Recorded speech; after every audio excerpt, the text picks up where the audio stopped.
Bon, alors, j'aimerais vous parler ce soir. Le titre de mon message, il est simple. La paix dans la tempête.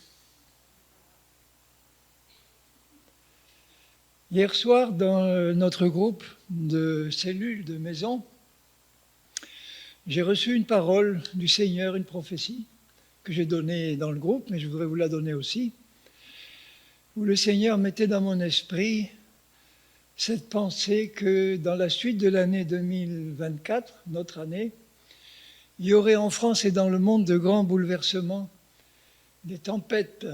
Je ne sais pas sous quelle forme, mais enfin des événements qui risquent de faire peur. Mais la parole du Seigneur qui est venue tout de suite après disait « Dans ces tempêtes-là, ne craignez rien et ne vous inquiétez de rien parce que moi, votre Dieu, je contrôle tout. » Mais pour ça, il faut que nos yeux soient ouverts dans l'invisible. Parce que si nos yeux sont fixés sur les choses visibles qu'on va voir, il y aurait de quoi paniquer.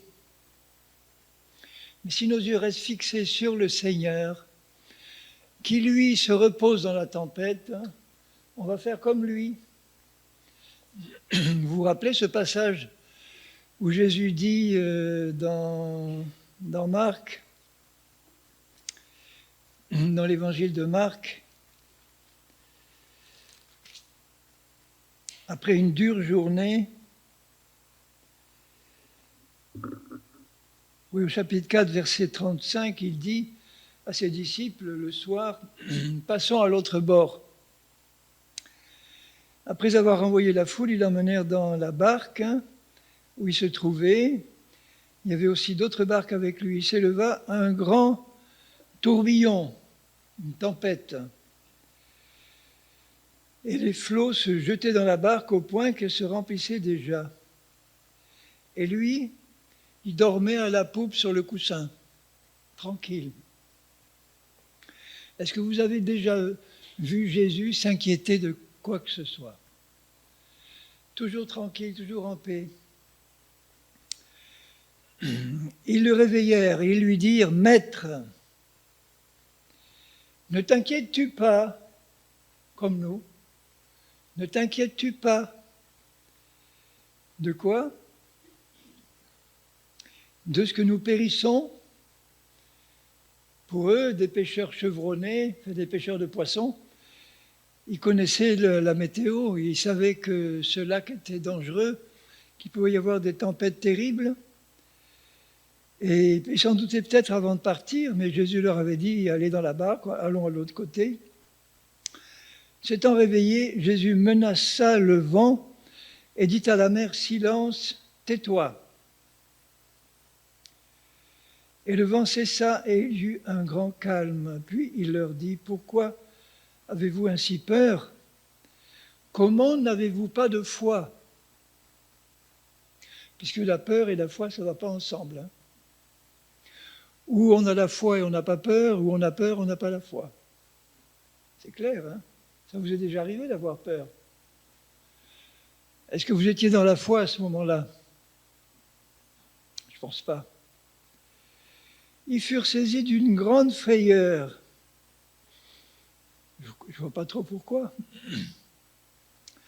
Ils venaient d'avoir la tempête apaisée et ils se dirent les uns aux autres, qui est donc celui-ci à qui obéissent même le vent et la mer? Donc, on peut avoir dans nos vies, et on en a eu, et vous en avez eu, j'en ai eu, des tempêtes, des moments très pénibles, des moments où on voit pas la sortie, l'issue, humainement parlant.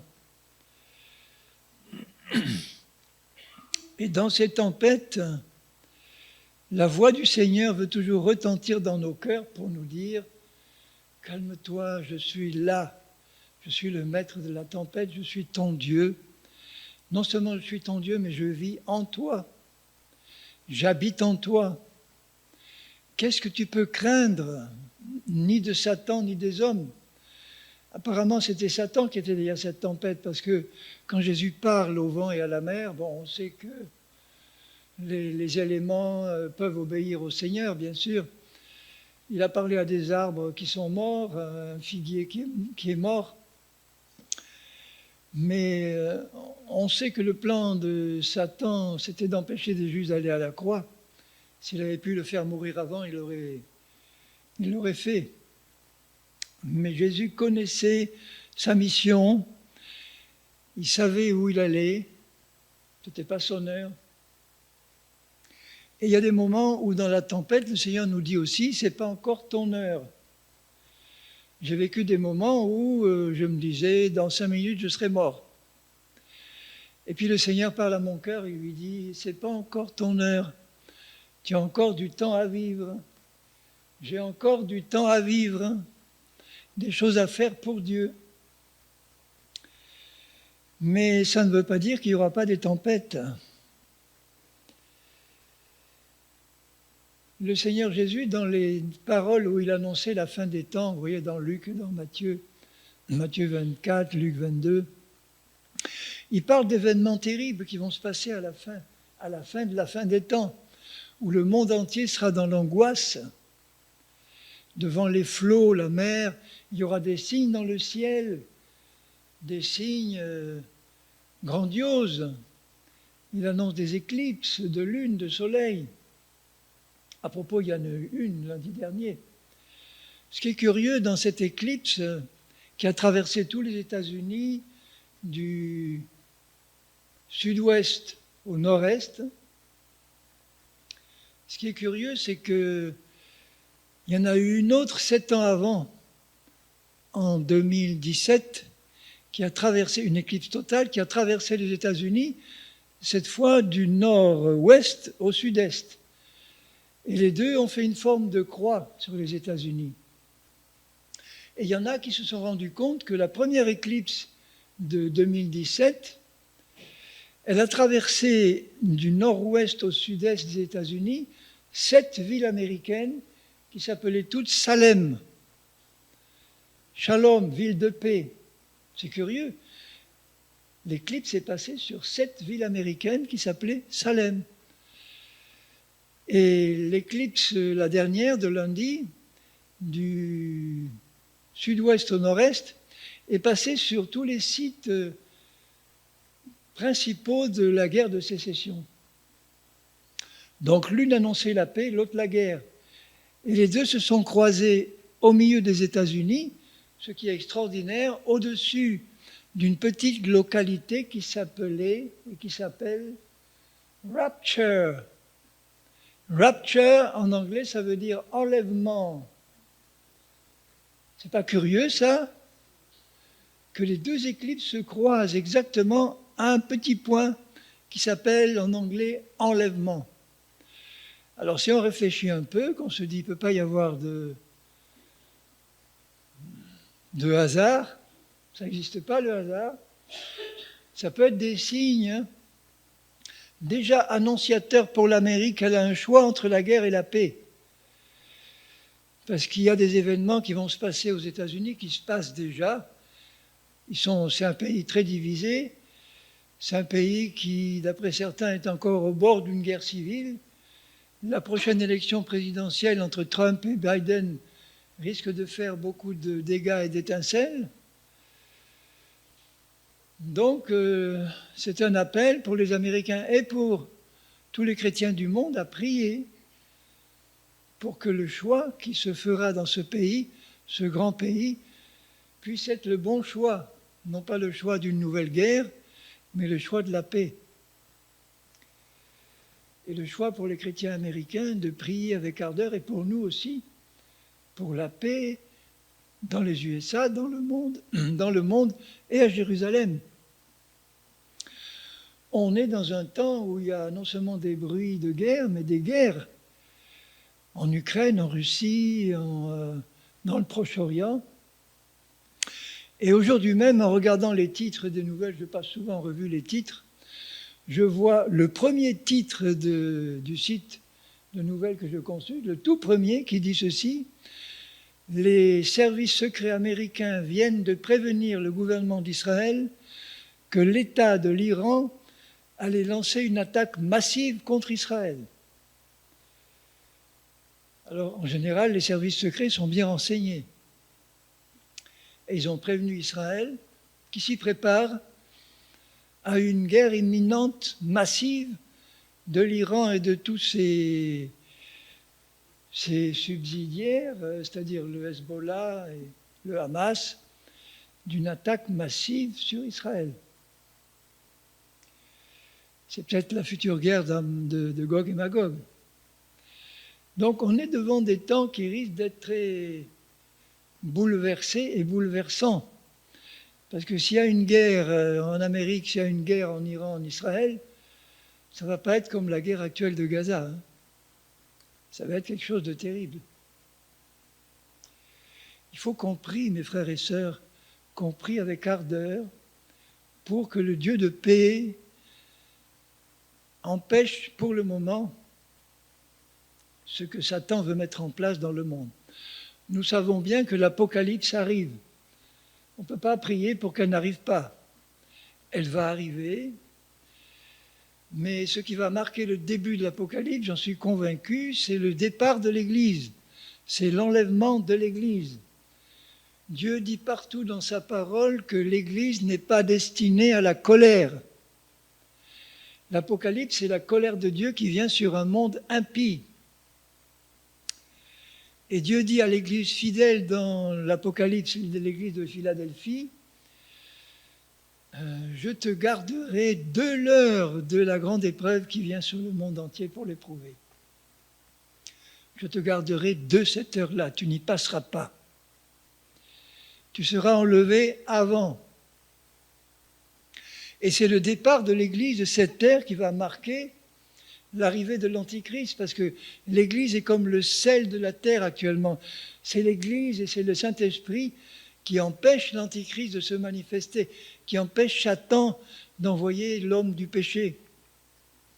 Mais dès que l'Église et l'Esprit Saint seront partis, parce qu'une fois que l'Église est partie, le Saint-Esprit ne sera plus répandu sur le monde comme il l'est depuis le jour de la Pentecôte. Il sera toujours là parce qu'il est omniprésent, mais caché, comme dans l'Ancienne Alliance. Il partira avec l'Église. Et aussitôt, le sel de la terre étant plus là, la corruption va se développer à la vitesse grand V. L'Antichrist prendra le pouvoir, imposera sa marque. Et tous les chrétiens qui ne se sont pas préparés à être enlevés et qui vont donc rester seront soumis à l'obligation de prendre la marque de la bête. On ne sait pas exactement ce que c'est, mais c'est sans doute une puce implantable. Et tous ceux qui la refuseront seront décapités, mis à mort. Ce seront les martyrs de la tribulation. Et il y aura des millions de chrétiens qui ne partiront pas, parce qu'ils ne se sont pas préparés, parce qu'ils ne vivent pas dans la sanctification, parce qu'ils vivent dans le péché, qu'ils le savent, qu'ils ne se repentent pas. Ils ne seront pas prêts. Ils pourront retenir de nouveau. Ils ne perdront pas leur salut en n'étant pas enlevés, mais ils seront confrontés au choix. C'est la perdition s'ils prennent la marque ou la mort s'ils ne la prennent pas. Et l'Antichrist va commencer par nos pays développés. Il ne va pas commencer à imposer la marque aux tribus cachées de l'Amazonie ou de la Nouvelle-Guinée.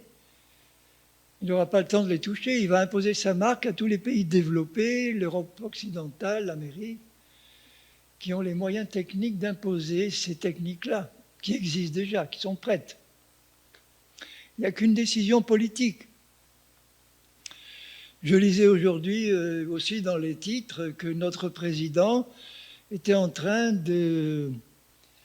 d'inaugurer quelque part en France une grande, la plus grande d'Europe, usine de poudre à canon et d'explosifs, parce qu'il veut lancer la France dans une économie de guerre. Notre cher président, pour lequel je prie,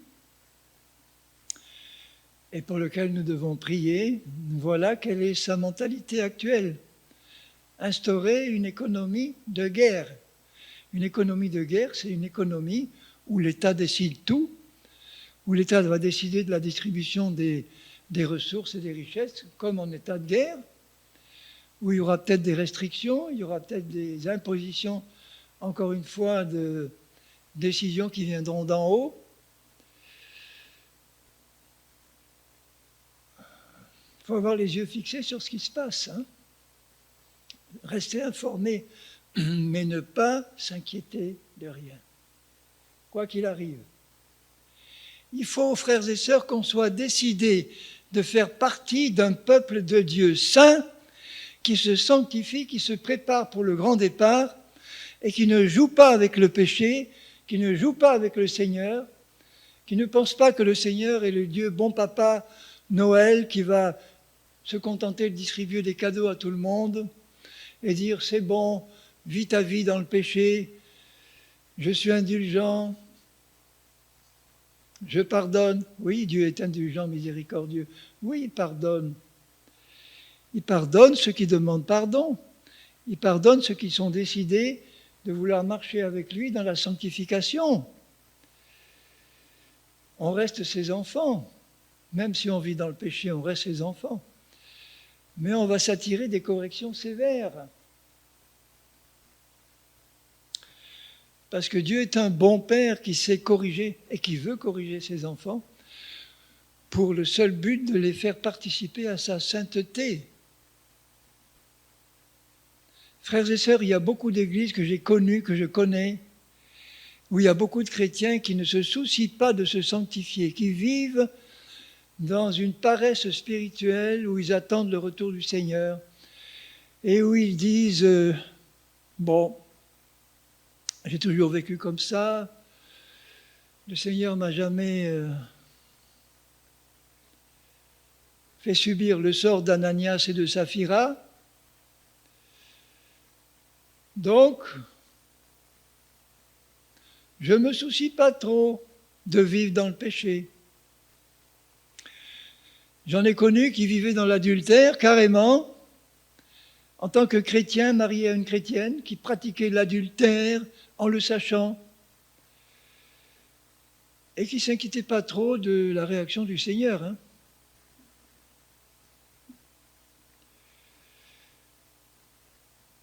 Et qui sont venus me trouver en me disant « Je sais que je suis dans l'adultère, mais je ne peux pas m'en passer.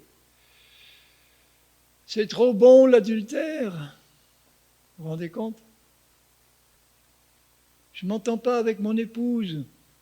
Et je m'entends si bien avec ma collègue de travail qui n'est même pas convertie. C'est comme ça. J'y peux rien. C'est plus fort que moi. Et je sais que je ne peux pas être enlevé, il me dit, dans cette situation-là. Mais est-ce qu'il s'en rend compte? Est-ce qu'il se rend compte que ce qui va se passer quand la tribulation va venir pour tous ceux qui ne sont pas enlevés, ça sera 100 fois pire que les nazis qui pourchassaient les Juifs pendant la dernière guerre mondiale. Ce sera terrible, épouvantable, des cataclysmes, des montagnes qui tombent dans l'océan, des tsunamis d'1 kilomètre de haut qui ravagent le tiers de l'humanité qui va périr en une seule fois. La guerre d'Armageddon pour finir. Et un frère qui me dit, la bouche en cœur, je sais que dans la situation où je suis, je ne partirai pas. Et qui n'a pas l'air de s'en soucier.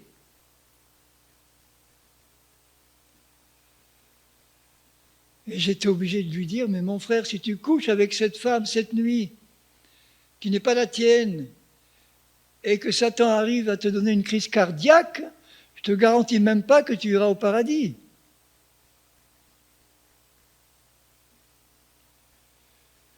Et du coup, il a eu peur, il s'est repenti, il est retourné, il a demandé pardon à sa femme. Mais ça a duré 3 ans, vous vous rendez compte? 3 ans sans qu'il y ait la moindre repentance réelle. Il y a 2 mots dans la Bible qui sont traduits par repentance. Il y en a un qui s'appelle, le mot grec c'est métanoïa, Métanoïa, ça veut dire un changement profond, complet de manière de penser, où on examine toute notre vie devant Dieu et où on se rend compte qu'on n'est pas dans la bonne direction. Et en s'en rendant compte, on décide de changer de cap, de changer de direction, de reprendre la bonne direction avec Dieu. Ça, c'est la vraie repentance qui touche toute la vie. L'autre mot qui est traduit par repentance, c'est métamélanoi. C'est le mot qui est appelé, qui est désigné, qui est utilisé quand on parle de la repentance de Judas. Judas, il s'est repenti, mais il s'est pendu. Et ce mot-là n'est pas le même mot que la vraie repentance. C'est juste un regret pour un certain acte de notre vie pour lequel on se rend compte qu'on a erré. Mais ça ne touche pas l'ensemble de la vie. Ça ne touche pas la profondeur du cœur. Et c'est pour ça que cette repentance de Judas, ce n'était pas une repentance à salut pour lui. Il est allé à la perdition en sautant la vie. Tandis que la vraie repentance dont parle la Bible, pour ceux qui se repentent, c'est une remise en question de notre vie devant Dieu. Où on se dit, non, il n'est pas possible que je continue à jouer comme ça avec Dieu et le péché, avec la chair. Parce que même si j'ai des chutes et si je me relève, j'ai pas dans le fond le désir de continuer à vivre comme ça. J'ai le désir de m'approcher de Dieu pour lui demander son aide, pour qu'il m'aide à en sortir vraiment, qu'il m'aide à mener une vie qui soit digne de lui, sur cette terre, qui puisse donner un témoignage à sa gloire.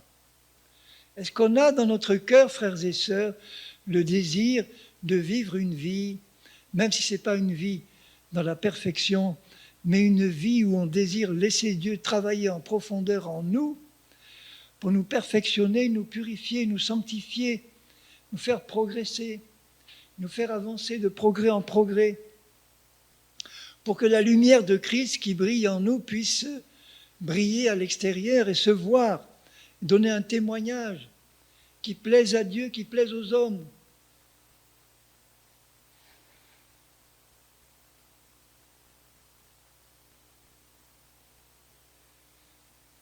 Il y a un passage au début du livre d'Ésaïe qui est fort.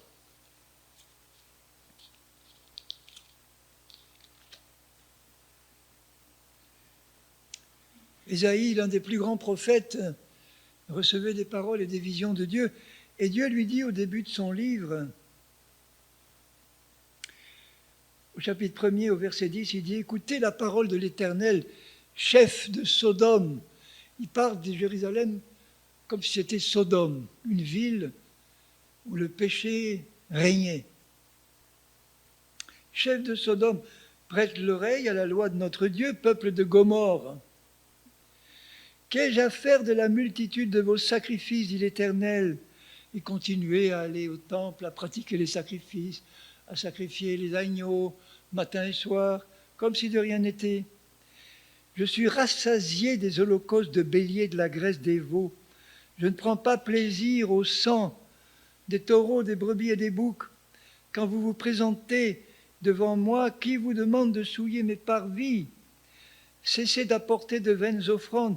J'ai en horreur l'encens, les nouvelles lunes, les sabbats et les assemblées. Je ne puis voir le crime s'associer aux solennités. Je ne puis voir le péché s'associer à vos réunions. Mon âme hait vos nouvelles lunes, vos fêtes, elles me sont à charge. Je suis las de les supporter. Quand vous étendez vos mains, je détourne de vous mes yeux. Quand vous multipliez les prières, je n'écoute pas. Vos mains sont pleines de sang, levez-vous, lavez-vous, purifiez-vous, ôtez de devant mes yeux la méchanceté de vos actions, cessez de faire le mal, apprenez à faire le bien, recherchez la justice. Je vous garantis qu'il y a beaucoup d'églises chrétiennes où le Seigneur parle ainsi. Il dit la même chose à son peuple chrétien. Il ne faut pas qu'il en soit de même au milieu de nous. Je veux accuser personne, ce n'est pas mon but. Je veux exhorter, je veux encourager, mais je veux prévenir. Il y a des temps sérieux, graves qui arrivent. Il y a des moments où certains chrétiens n'auront même plus la force de se remettre en question. Ils seront tellement submergés par toutes les épreuves qui viendront sur eux. On est appelé à passer par des épreuves, mais ce n'est pas l'épreuve en elle-même qui compte. C'est la manière dont on réagit dans l'épreuve. Parce que quand on est attaché au Seigneur, quand on est en communion avec le Seigneur, et quand on laisse le Seigneur diriger nos vies, l'épreuve, c'est un moment de choix pour grandir, pour apprendre quelque chose. Tandis que si on n'est pas vraiment en communion avec le Seigneur, l'épreuve va nous détruire. Parce qu'on ne saura pas comment réagir comme il faut.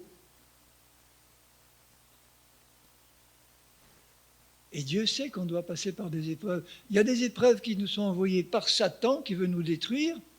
Dans ce cas-là, il faut vraiment être soumis à Dieu pour pouvoir lui résister. Ce n'est pas la peine de résister à Satan si on n'est pas soumis à Dieu. On va au-devant de la destruction. Mais quand on est soumis à Dieu et que Satan nous attaque, on peut et on doit lui résister avec foi et il s'enfuit. Et puis il y a des épreuves qui sont permises par Dieu, non pas pour nous détruire, mais pour nous permettre de voir où on en est spirituellement.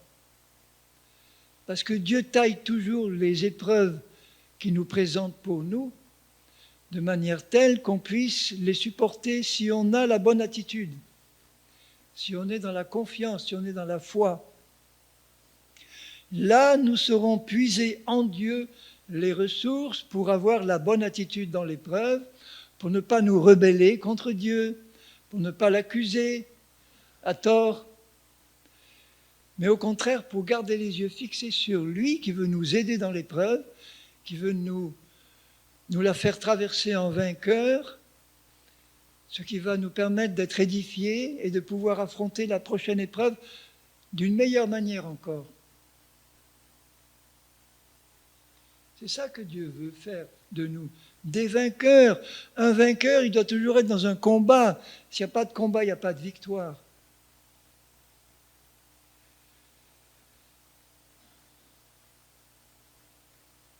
Dieu veut faire de nous des vainqueurs. La véritable Église, c'est une Église de vainqueurs. Non pas parce qu'ils sont plus beaux et plus forts que les autres, mais parce qu'ils sont humbles et qui s'appuient sur leur Dieu. Quand nous nous appuyons sur notre Dieu et que nous laissons sa puissance se manifester au travers de notre faiblesse, là Dieu est glorifié.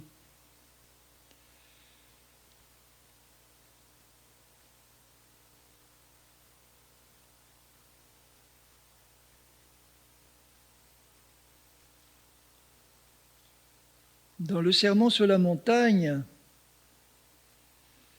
dans ce magnifique sermon du Seigneur Jésus,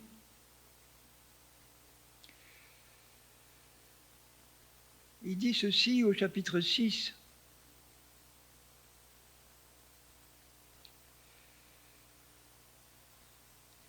Et au verset 19, « Ne vous amassez pas des trésors sur la terre. Ne cherchez pas à accumuler des trésors terrestres, que ce soit de l'argent, du succès dans le monde, une position dans ce monde. Bon, si vous l'avez, tant mieux, profitez-en, mais ne cherchez pas à accumuler ce genre de trésors. Là où la teigne et la rouille détruisent, où les voleurs percent et dérobent, mais amassez-vous des trésors dans le ciel. Comment je peux m'amasser un trésor dans le ciel? En accomplissant sur la terre la volonté de mon Dieu. Et il m'a promis des récompenses plus tard dans le ciel. Et sur la terre du millénium. Car là où est ton trésor, là aussi sera ton cœur. Qu'est-ce qu'il y a dans nos cœurs? Nos cœurs, c'est là qu'on aime, c'est là qu'on met nos trésors, C'est là qu'on met les choses auxquelles on est le plus attaché. Qu'est-ce qu'il y a dans nos cœurs? Qu'est-ce qu'on recherche au fond de nos cœurs comme trésor? Le plus grand trésor, c'est notre connaissance de Dieu, notre communion avec Jésus. C'est ça le grand trésor qu'on doit rechercher. Là où est ton cœur, là est ton trésor.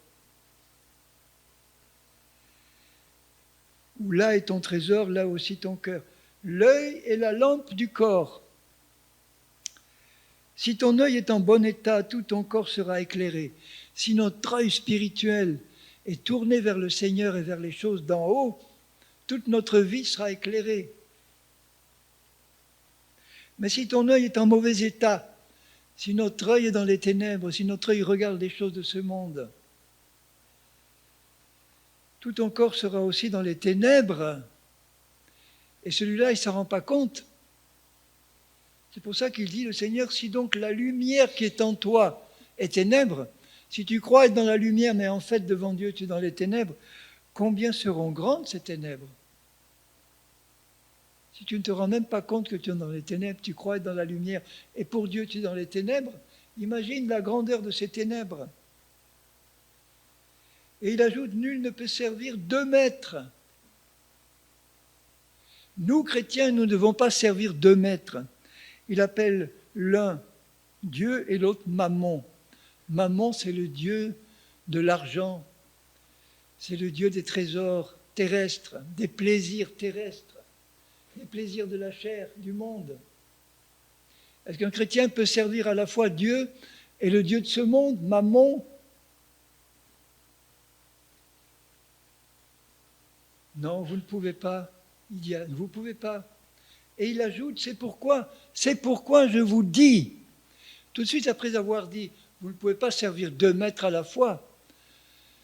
Choisissez, chrétiens, qui vous voulez servir. Si vous voulez servir Dieu, servez Dieu exclusivement.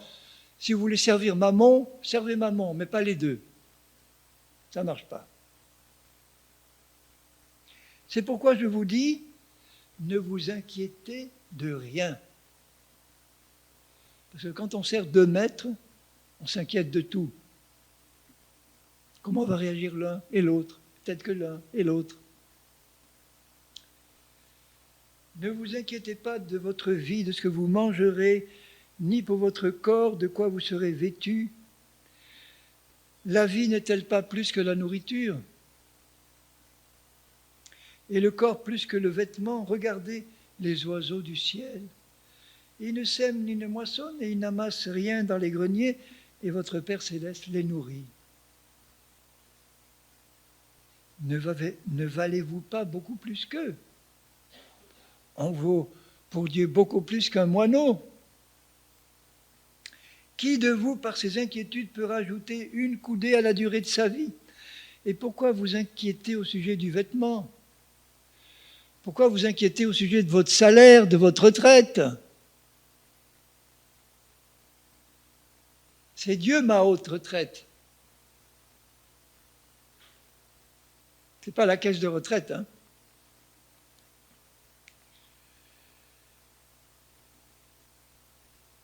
Considérez comment croissent les lys des champs. Ils ne travaillent ni ne filent, cependant je vous dis que Salomon même, dans toute sa gloire, n'a pas été vêtu comme l'un d'eux. Et si Dieu revêt ainsi l'herbe des champs qui existe aujourd'hui et qui demain sera jetée au four, ne vous vêtira-t-il pas, à plus forte raison, gens de peu de foi? Ne vous inquiétez donc pas de rien. Est-ce que vous savez, bien-aimés, que s'inquiéter de quoi que ce soit, c'est un péché? Puisque l'ordre de Dieu pour nous, c'est de ne vous inquiéter de rien. Si on s'inquiète, on désobéit. Prenons l'habitude de nous inquiéter de rien. Mais pour ça, il faut s'appuyer sur notre Dieu. Il faut lui faire confiance. Pleinement, totalement. Et je dirais aveuglément. Pour tout.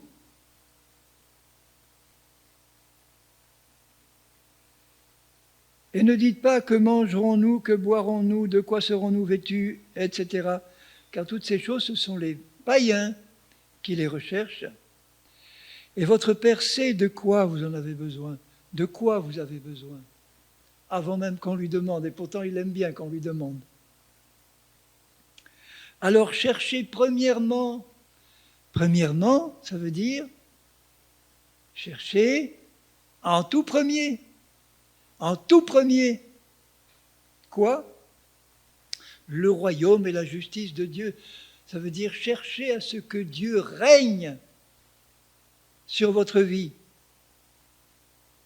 Et quand Dieu règne sur ma vie, il veut que je marche dans sa justice. Parce qu'il a fait de moi un juste en Jésus. Et le juste, il marche dans la justice, il marche dans la sanctification, il marche dans l'obéissance. Non pas contraint et forcé parce qu'il faut obéir, mais avec joie par amour pour un Dieu qui nous aime. Et tous ces commandements sont bons, agréables, parfaits. Aucun commandement de Dieu n'est fait pour nous détruire. Mais un chrétien charnel qui entend un commandement de Dieu, qui s'oppose à quelque chose à laquelle il est très attaché dans son cœur et qui n'est pas dans la volonté de Dieu, ça le trouble, ça l'irrite. Comment le Seigneur peut me demander de faire quelque chose qui va à l'encontre de ce que j'aime? Tu ne peux pas me laisser un peu tranquille, Seigneur, à faire ce que j'ai envie de faire?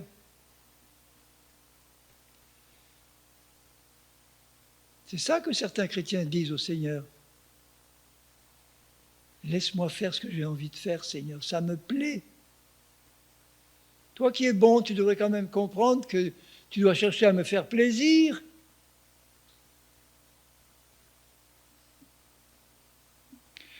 Cherchez premièrement le royaume et la justice de Dieu, et toutes ces choses vous seront données en plus. Tout ce que vous recherchiez en priorité avant, et qui n'était pas ce que Dieu veut que nous cherchions en priorité, maintenant que nous cherchons la priorité de Dieu, il nous le donne gratuitement. De quoi pourvoir à tous nos besoins. Aucune inquiétude. Ne vous inquiétez donc pas du lendemain, car le lendemain aura soin de lui-même, à chaque jour suffit sa peine. Quelle merveilleuse parole de notre Seigneur! Tout le sermon sur la montagne est rempli de promesses merveilleuses. Et il finit ce sermon par ce passage où il dit: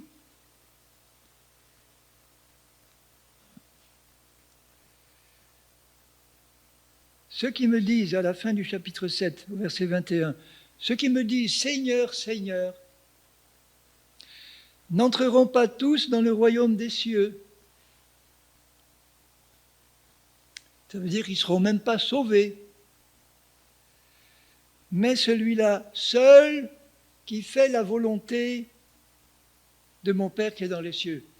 Ça ne veut pas dire celui qui l'a fait parfaitement dans toute sa vie, mais celui qui désire dans son cœur la faire et qui demande l'aide de son Seigneur pour l'aider à progresser dans l'obéissance à la volonté de Dieu. Celui-là, Dieu va l'aider. Plusieurs me diront ce jour-là, Seigneur, Seigneur, n'avons-nous pas prophétisé par ton nom des vraies prophéties, alors qu'ils n'étaient même pas nés de nouveau? N'avons-nous pas chassé des démons par ton nom, parce qu'ils connaissaient la puissance du nom de Jésus et ils l'utilisaient avec foi? N'avons-nous pas fait beaucoup de miracles par ton nom?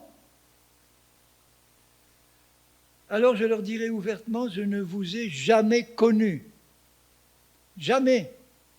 Ils n'ont jamais été nés de nouveau. Pourquoi? Retirez-vous de moi, vous qui commettez l'iniquité, vous qui vous plaisez dans le péché. C'est pourquoi, donc c'est la suite, quiconque entend ces paroles que je dis, quiconque c'est moi, c'est toi, quiconque entend ces paroles-là que je tiens dans ma main, entend ces paroles que je dis et qui les met en pratique. Ça veut dire qu'il s'efforce par la foi d'obéir à ce qu'il lit dans la parole. Même s'il n'y arrive pas encore, même s'il chute, même s'il n'a pas compris comment obéir, mais dans son cœur, il a le désir d'avancer dans l'obéissance. Celui-là, Dieu l'aide. Alors celui-là, il sera semblable à un homme prudent qui a bâti sa maison sur le roc. Et le roc, ce n'est pas Jésus, là. Le roc, c'est le fait d'entendre la parole et d'obéir. La parole, c'est Jésus. Donc, le chrétien qui entend la parole de Dieu et qui obéit, ou qui s'efforce d'obéir avec un cœur sincère, il est semblable à cet homme prudent qui a bâti sa maison sur le roc. Une maison bâtie sur le roc, elle ne s'écroule pas. J'ai une maison en Lozère, dans la campagne lozérienne, dans un coin perdu, dans le coin exact où étaient les Huguenots quand ils étaient persécutés par Louis XIV, dans le désert cévenol. Dans les Cévennes, toutes les maisons sont bâties sur un roc près d'une source. Ils cherchaient toujours un endroit où il y avait un rocher, ils l'aplanissaient, ils creusaient la cave dans le rocher, ils bâtissaient la maison sur le roc près de la source. Quelquefois, la source était même dans la cave. C'est un bon principe. Et sont des maisons étroites et élevées, parce qu'ils voulaient utiliser toute la terre arable pour leur culture, leur maigre culture. Et donc la petite portion de rocher là, c'était pour la maison. Elle y était consacrée. Eh bien, c'est cette image-là que Jésus reprend. Il ajoute, la pluie est tombée. Les torrents sont venus, voilà la tempête que je vous annonce. Et elle n'est pas tombée parce qu'elle était fondée sur le roc. Mais quiconque entend ces paroles que je dis et qui ne les met pas en pratique, ou du moins qui se moque de les mettre en pratique, qui ne s'efforce pas de les mettre en pratique, qui s'en fiche dans le fond, sera semblable à un homme insensé. Insensé, ça veut dire fou, idiot, qui a bâti sa maison sur le sable. La pluie est venue, les torrents sont venus, les vents ont soufflé et ont battu cette maison. Vous voyez que les tempêtes viennent sur toutes les maisons, celles qui sont bâties sur le roc, celles qui sont bâties sur le sable. La différence, c'est que les premières, elles ne tombent pas et les secondes s'écroulent. Le chrétien qui ne s'efforce pas de mettre en pratique la parole de Dieu dans sa vie, il ne va pas tenir dans les tempêtes qui viennent. Sa maison va s'écrouler et sa ruine a été grande.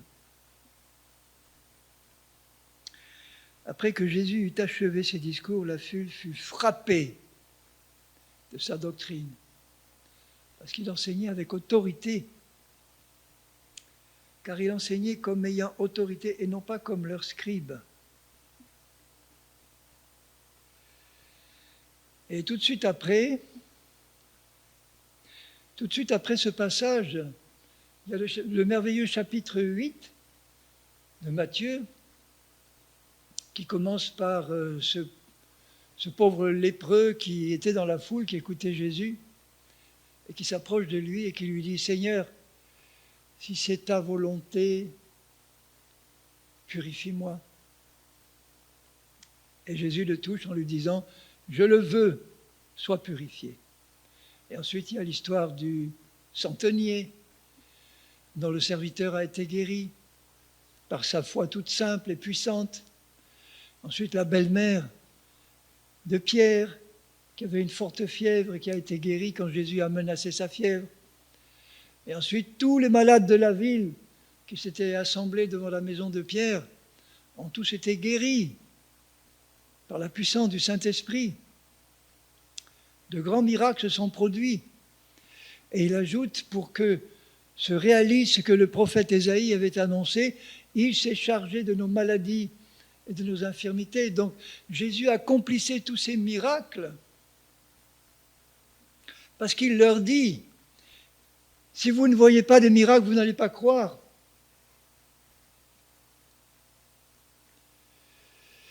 J'ai connu des situations où, au milieu de l'Église, tout à coup, Dieu accomplit un grand miracle instantané que tout le monde voit. Quelque chose d'impossible humainement, de visible à tout le monde. Et je vous garantis que tout le monde était là, tremblant, devant la présence de Dieu. Dieu est au milieu de nous, il est en train de se manifester. Par un miracle visible que tout le monde a vu.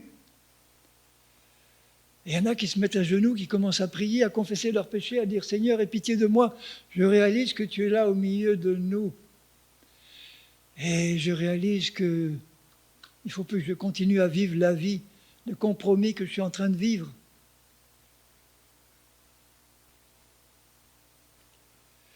Les temps de réveil sont des temps dangereux. On peut prier pour que le Seigneur fasse au milieu de nous des miracles, des prodiges, et qu'il y ait un réveil au milieu de nous, mais c'est un temps dangereux. C'est pendant le premier réveil de la première église qu'Ananias et Saphira ont été foudroyés par Dieu parce qu'ils avaient menti au sujet d'un terrain qu'ils avaient vendu une certaine somme et ils en ont déclaré une autre pour se montrer plus généreux, pour avoir l'air devant l'ensemble de l'église d'être des chrétiens généreux qui ont donné tout le produit de leur vente pour les pauvres de l'église, alors qu'ils en avaient gardé une partie qu'ils avaient le droit de garder. Et ils ont été foudroyés par le Saint-Esprit. Et une grande crainte s'est emparée de tout le peuple. La crainte de Dieu qui remet les vies en ordre. Et de grands miracles s'accomplissaient par les mains des apôtres. Est-ce que nous voulons voir ça au milieu de nous? Pas Ananias et Saphira, mais des manifestations de la puissance et de la gloire de Dieu. Dieu le fera pour nous parler, pour nous dire « Mes bien-aimés, c'est pour vous montrer que je suis vivant, que je suis au milieu de vous, et que si je suis au milieu de vous, c'est que pour que vous ayez la crainte respectueuse de mon nom, pour que vous puissiez marcher d'une manière digne de moi. » Et là, l'onction véritable du Saint-Esprit viendra reposer sur nous.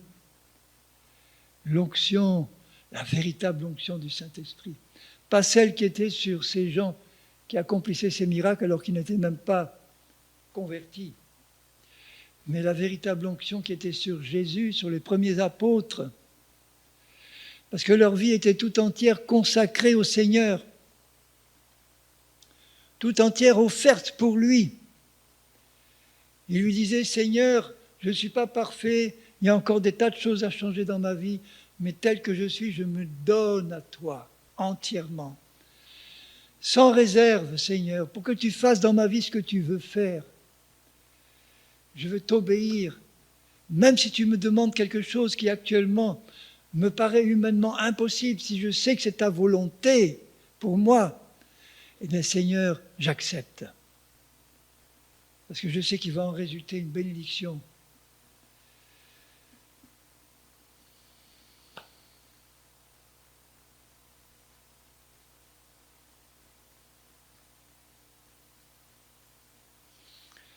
Seigneur, nous sommes rassemblés, nous ton peuple, devant toi ce soir.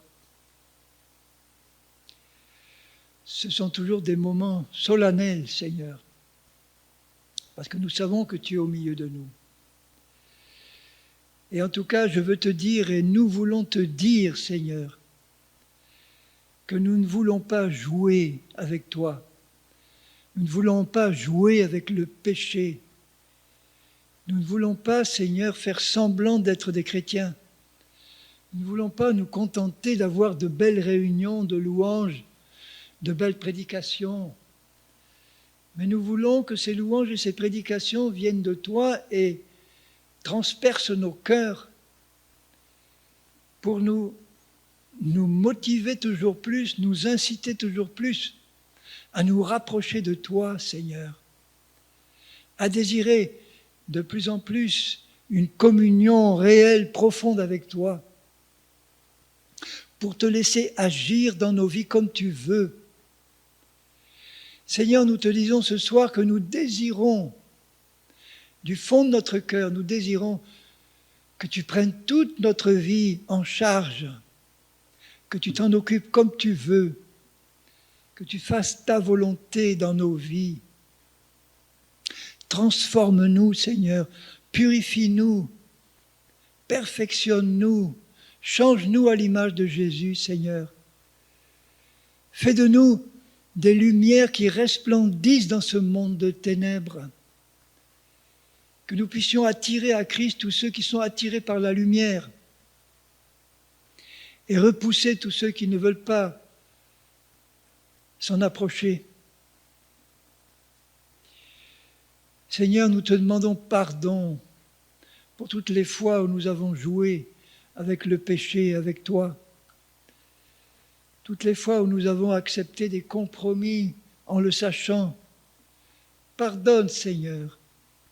Fais grâce au nom de Jésus, parce que nous savons, Seigneur Jésus, que tu as souffert sur la croix pour expier tous nos péchés, pour prendre toute la malédiction qui reposait sur nous. Tu as pris tout ça par amour pour nous en libérer. Comment pourrions-nous encore, Seigneur, comment pourrions-nous encore rester dans le compromis et le péché sans nous remettre en cause profondément? Seigneur, nous comptons sur ta grâce et sur ta miséricorde qui nous sont garanties dans toute ta parole.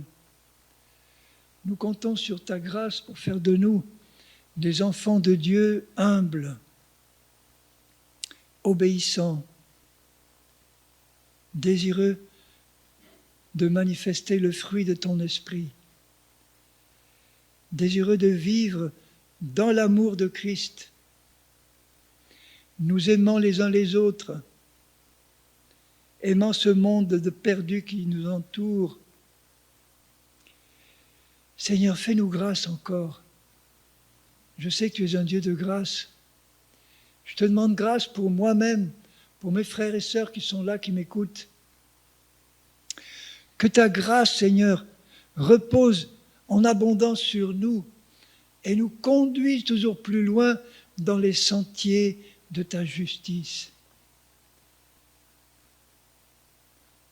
Seigneur, nous voulons rechercher premièrement ton royaume et ta justice.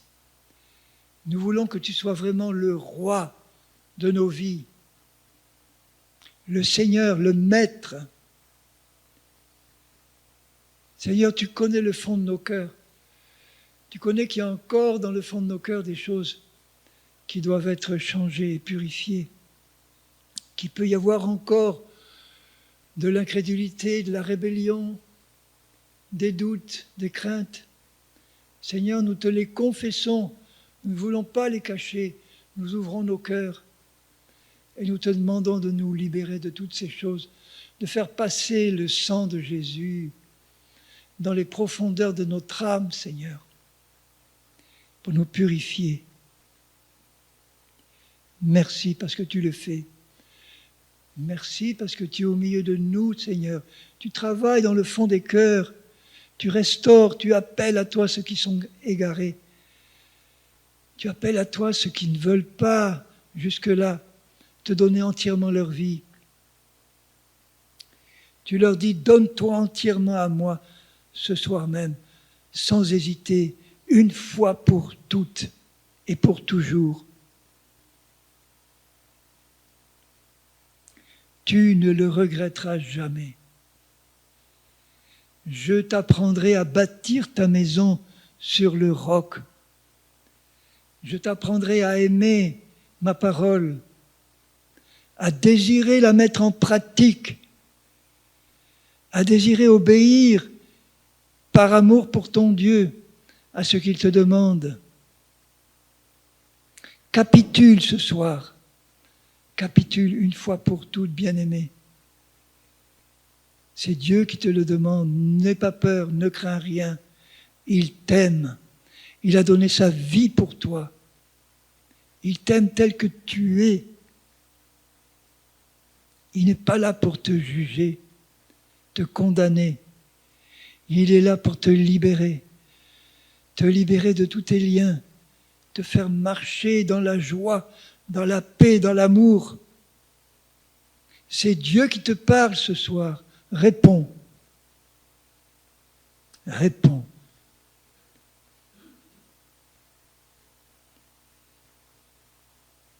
Bien-aimés, je vais vous laisser un moment dans le silence. Chacun de nous devant Dieu, qui est là au milieu de nous, tout-puissant.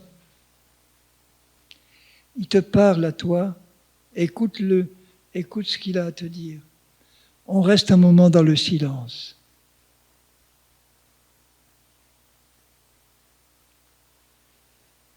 Merci Seigneur. Merci Père. Sois béni Seigneur. Merci Seigneur.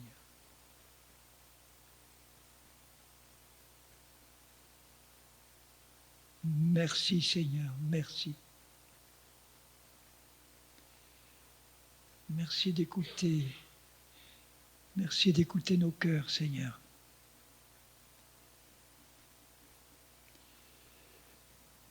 Nous te disons tous que nous t'aimons. Nous t'aimons de tout notre cœur. Nous t'adorons de tout notre esprit. Nous te louons et nous t'adorons parce que tu es le seul digne d'être loué et adoré. Nous t'aimons parce que tu nous as aimés le premier. Et nous pouvons te dire de tout notre cœur que nous t'aimons. Que nous voulons marcher notre main dans ta main, avec toi jusqu'au bout. Et tu nous donnes la paix, tu nous donneras la paix dans les tempêtes qui viennent. Nous ne nous inquiéterons de rien, Seigneur.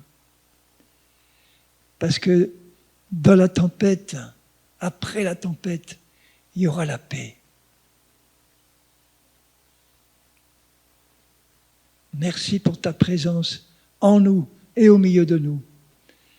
Ma prière, Seigneur, c'est que tu fasses reposer sur chacun de nous et garder sur chacun de nous ta main bénissante, ta grâce et ta paix qui nous consolent et nous soulagent. Que tu gardes en permanence nos cœurs dans ta paix, Seigneur, et dans la joie de ton salut. Tu bénis chacun de mes bien-aimés ici. Ceux qui ont des fardeaux, ceux qui ont des problèmes, tu les connais. Aide-les à se décharger complètement sur toi et à ne s'inquiéter plus de rien. Parce que toi-même, tu prends soin de chacun de nous.